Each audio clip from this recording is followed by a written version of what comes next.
2 Samuel chapter 2. In the course of time, David inquired of the Lord. "Shall I go up to one of the towns of Judah?" he asked. The Lord said, "Go up." David asked, "Where shall I go?" "To Hebron," the Lord answered. So David went up there with his 2 wives, Ahinoam of Jezreel and Abigail, the widow of Nabal of Carmel. David also took the men who were with him, each with his family, and they settled in Hebron and its towns. Then the men of Judah came to Hebron, and there they anointed David king over the tribe of Judah. When David was told that it was the men from Jabesh-Gilead who had buried Saul, he sent messengers to them to say to them, "The Lord bless you for showing this kindness to Saul your master by burying him. May the Lord now show you kindness and faithfulness, and I too will show you the same favor because you have done this. Now then, be strong and brave, for Saul your master is dead, and the people of Judah have anointed me king over them." Meanwhile, Abner, son of Ner, the commander of Saul's army, had taken Ishbosheth, son of Saul, and brought him over to Mahanaim. He made him king over Gilead, Ashuri, and Jezreel, and also over Ephraim, Benjamin, and all Israel. Ishbosheth, son of Saul, was 40 years old when he became king over Israel, and he reigned 2 years. The tribe of Judah, however, remained loyal to David. The length of time David was king in Hebron over Judah was 7 years and 6 months. Abner, son of Ner, together with the men of Ishbosheth, son of Saul, left Mahanaim and went to Gibeon. Joab, son of Zeruiah, and David's men went out and met them at the pool of Gibeon. One group sat down on one side of the pool, and one group on the other side. Then Abner said to Joab, "Let's have some of the young men get up and fight hand to hand in front of us." "All right, let them do it," Joab said. So they stood up and were counted, 12 men for Benjamin and Ishbosheth, son of Saul, and 12 for David. Then each man grabbed his opponent by the head and thrust his dagger into his opponent's side, and they fell down together. So that place in Gibeon was called Helkath Hazurim. The battle that day was very fierce, and Abner and the Israelites were defeated by David's men. The 3 sons of Zeruiah were there, Joab, Abishai, and Asahel. Now Asahel was as fleet-footed as a wild gazelle. He chased Abner, turning neither to the right nor to the left as he pursued him. Abner looked behind him and asked, "Is that you, Asahel?" "It is," he answered. Then Abner said to him, "Turn aside to the right or to the left. Take on one of the young men and strip him of his weapons." But Asahel would not stop chasing him. Again Abner warned Asahel, "Stop chasing me. Why should I strike you down? How could I look your brother Joab in the face?" But Asahel refused to give up the pursuit. So Abner thrust the butt of his spear into Asahel's stomach, and the spear came out through his back. He fell there and died on the spot. And every man stopped when he came to the place where Asahel had fallen and died.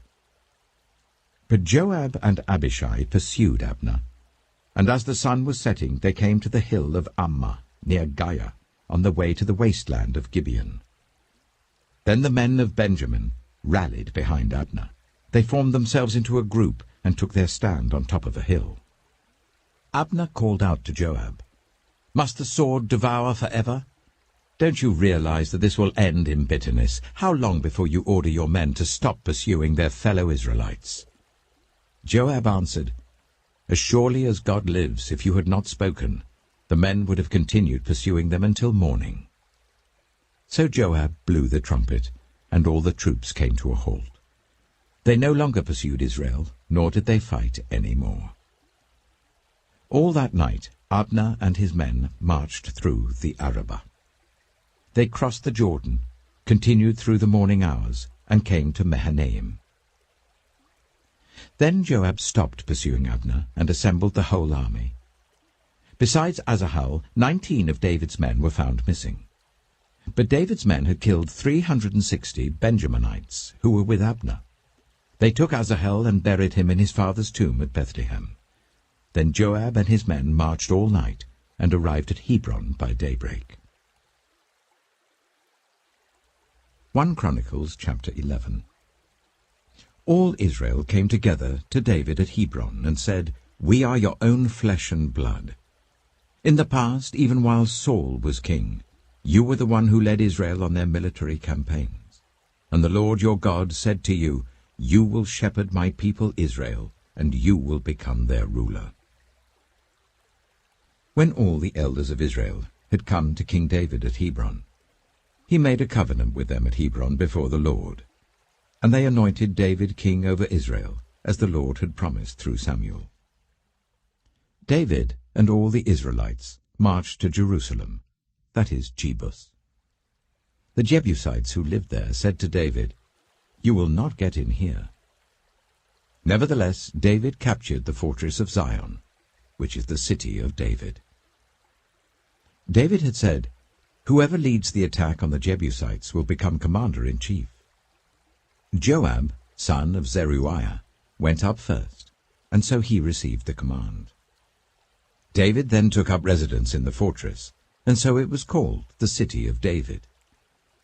He built up the city around it, from the terraces to the surrounding wall, while Joab restored the rest of the city. And David became more and more powerful, because the Lord Almighty was with him. These were the chiefs of David's mighty warriors. They, together with all Israel, gave his kingship strong support to extend it over the whole land as the Lord had promised. This is the list of David's mighty warriors. Yashobeam, a Hachmonite, was chief of the officers. He raised his spear against 300 men, whom he killed in one encounter. Next to him was Eleazar, son of Dodai the Ahohite, one of the 3 mighty warriors. He was with David at Pasdammim, when the Philistines gathered there for battle. At a place where there was a field full of barley, the troops fled from the Philistines. But they took their stand in the middle of the field. They defended it and struck the Philistines down, and the Lord brought about a great victory. 3 of the 30 chiefs came down to David to the rock at the cave of Adullam, while a band of Philistines was encamped in the valley of Rephaim. At that time David was in the stronghold, and the Philistine garrison was at Bethlehem. David longed for water, and said, "Oh, that someone would get me a drink of water from the well near the gate of Bethlehem." So the 3 broke through the Philistine lines, drew water from the well near the gate of Bethlehem, and carried it back to David. But he refused to drink it. Instead, he poured it out to the Lord. "God forbid that I should do this," he said. "Should I drink the blood of these men who went at the risk of their lives?" Because they risked their lives to bring it back, David would not drink it. Such were the exploits of the 3 mighty warriors. Abishai, the brother of Joab, was chief of the 3. He raised his spear against 300 men, whom he killed, and so he became as famous as the 3. He was doubly honored above the 3 and became their commander, even though he was not included among them. Benaiah, son of Jehoiada, a valiant fighter from Kabzeel, performed great exploits. He struck down Moab's 2 mightiest warriors. He also went down into a pit on a snowy day and killed a lion. And he struck down an Egyptian who was 5 cubits tall. Although the Egyptian had a spear like a weaver's rod in his hand, Benaiah went against him with a club. He snatched the spear from the Egyptian's hand and killed him with his own spear. Such were the exploits of Benaiah son of Jehoiada. He too was as famous as the 3 mighty warriors.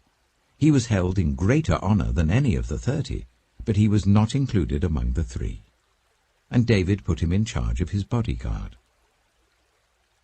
The mighty warriors were Asahel, the brother of Joab, Elhanan, son of Dodo from Bethlehem, Shamoth, the Harorite, Helez, the Pelonite, Ira, son of Ikesh from Tekoa, Abiezer from Anathoth, Sibbecai, the Hushathite, Ilai, the Ahohite, Maharai, the Netophathite, Heled, son of Baanah the Netophathite, Ittai, son of Ribai, from Gibeah in Benjamin, Benaiah the Pirathonite, Hurai from the ravines of Gaash, Abiel the Arbathite, Asmaveth the Baharumite, Eliabah the Shaalbonite, the sons of Hashem the Gizonite, Jonathan, son of Shagi the Hararite, Ahiam, son of Sakar the Hararite, Eliphal, son of Hepher the Machirathite, Ahijah the Pelonite, Hezro the Carmelite, Naharai, son of Ezbai, Joel, the brother of Nathan, Mibhar, son of Haggai, Zelek the Ammonite, Naharai, the Beerothite, the armor-bearer of Joab, son of Zeruiah, Ira the Ithrite, Gareb the Ithrite, Uriah the Hittite, Zabad, son of Alai, Adina, son of Shizah the Reubenite, who was chief of the Reubenites, and the 30 with him, Hanan, son of Maacah, Joshaphat the Mithnite, Uzziah the Ashterathite, Shema and Jeiel, the sons of Hotham the Arorite, Jediael, son of Shimri, his brother Joha the Tizite, Eliel the Mahavite, Jerubbaal, and Joshiviah, the sons of Elnaam, Ithmar the Moabite, Eliel, Obed, and Jehasiel the Mezobaite. Psalm 142. I cry aloud to the Lord. I lift up my voice to the Lord for mercy. I pour out before him my complaint. Before him I tell my trouble. When my spirit grows faint within me, it is you who watch over my way. In the path where I walk, people have hidden a snare for me. Look and see. There is no one at my right hand. No one is concerned for me. I have no refuge. No one cares for my life. I cry to you, Lord. I say, you are my refuge, my portion in the land of the living. Listen to my cry, for I am in desperate need. Rescue me from those who pursue me, for they are too strong for me. Set me free from my prison, that I may praise your name. Then the righteous will gather about me, because of your goodness to me. Matthew chapter 14. At that time Herod the Tetrarch heard the reports about Jesus, and he said to his attendants, "This is John the Baptist. He is risen from the dead. That is why miraculous powers are at work in him." Now Herod had arrested John and bound him and put him in prison because of Herodias, his brother Philip's wife. For John had been saying to him, "It is not lawful for you to have her." Herod wanted to kill John, but he was afraid of the people because they considered John a prophet. On Herod's birthday, the daughter of Herodias danced for the guests, and pleased Herod so much that he promised with an oath to give her whatever she asked. Prompted by her mother, she said, "Give me here on a dish the head of John the Baptist." The king was distressed, but because of his oaths and his dinner guests, he ordered that her request be granted and had John beheaded in the prison. His head was brought in on a dish and given to the girl, who carried it to her mother. John's disciples came and took his body and buried it. Then they went and told Jesus. When Jesus heard what had happened, he withdrew by boat privately to a solitary place. Hearing of this, the crowds followed him on foot from the towns. When Jesus landed and saw a large crowd, he had compassion on them and healed those who were ill. As evening approached, the disciples came to him and said, "This is a remote place and it's already getting late. Send the crowds away so that they can go to the villages and buy themselves some food." Jesus replied, "They do not need to go away. You give them something to eat." "We have here only 5 loaves of bread and 2 fish," they answered. "Bring them here to me," he said. And he told the people to sit down on the grass. Taking the 5 loaves and the 2 fish, and looking up to heaven, he gave thanks and broke the loaves. Then he gave them to the disciples, and the disciples gave them to the people. They all ate and were satisfied. And the disciples picked up 12 basketfuls of broken pieces that were left over. The number of those who ate was about 5,000 men, besides women and children. Immediately Jesus made the disciples get into the boat and go on ahead of him to the other side, while he dismissed the crowd. After he had dismissed them, he went up on a mountainside by himself to pray. Later that night, he was there alone, and the boat was already a considerable distance from land, buffeted by the waves because the wind was against it. Shortly before dawn, Jesus went out to them, walking on the lake. When the disciples saw him walking on the lake, they were terrified. "It's a ghost," they said, and cried out in fear. But Jesus immediately said to them, "Take courage, it is I. Don't be afraid." "Lord, if it's you," Peter replied, "tell me to come to you on the water." "Come," he said. Then Peter got down out of the boat, walked on the water, and came towards Jesus. But when he saw the wind, he was afraid, and beginning to sink, cried out, "Lord, save me." Immediately Jesus reached out his hand and caught him. "You of little faith," he said, "why did you doubt?"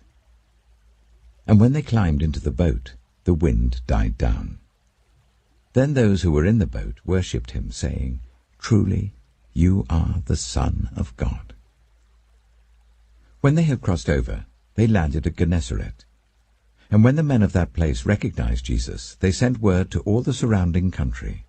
People brought all who were ill to him, and begged him to let those who were ill just touch the edge of his cloak, and all who touched it were healed.